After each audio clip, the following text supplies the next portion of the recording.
Hello दोस्तों, नमस्ते। कैसे हैं आप लोग? आशा करती हूँ अच्छे ही होंगे। मेरे चैनल में आप सभी लोग का स्वागत है।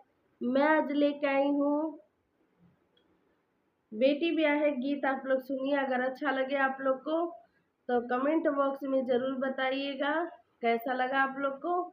आए अपना आशीर्वाद प्यार दुलार दीजिए, सपोर्ट करिए मेरा।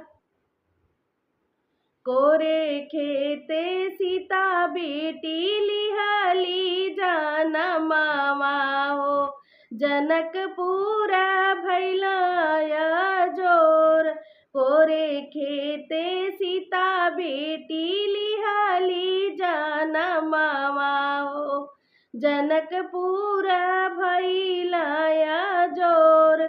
सुंदरी सीता चौके चढ़ी के बैठेली, संगवा में अवध किशोर।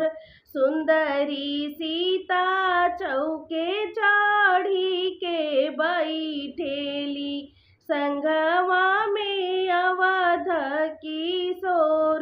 होला गठबंधन सिया संग राम जी के, नौनी करेली गांठ जोड़।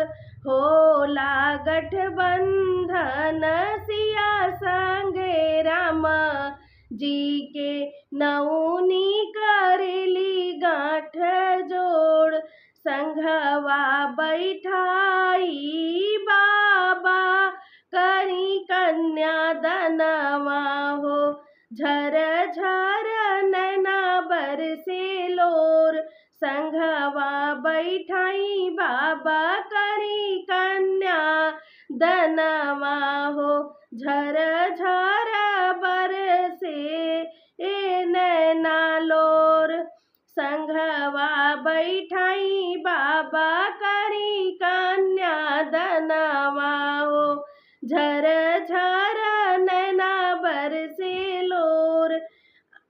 आज के रतिया बेटी मोरे आंगनैया हो, बिहने श्री राम जी के साथ।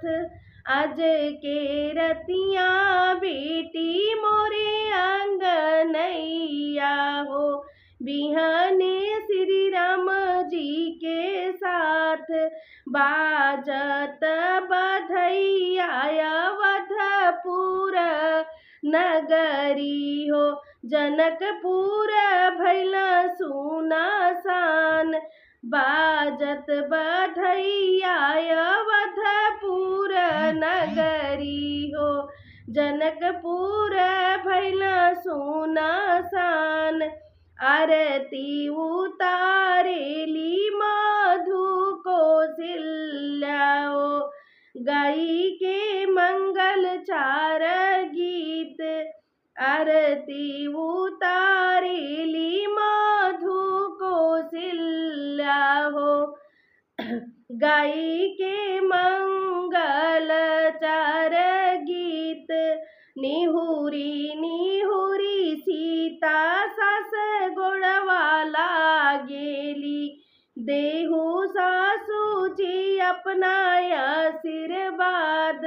निहुरी निहुरी सीता, निहुरी निहुरी सीता सासू गोड़वाला गेली, देहु सासू जी अपना आशीर्वाद। जुग जुग बढ़ो तोरे सिर के सेंदूरवा हो, अचारा में खेल जो जोड़ा लाल। जुग जुग बढ़हु तोरे सिर के सेंदूरवा हो, अचारा में खेल जोड़ा लाल। कोरे खेते सीता बेटी लिहली जनमावा हो, जनकपुर भैलाया जोर।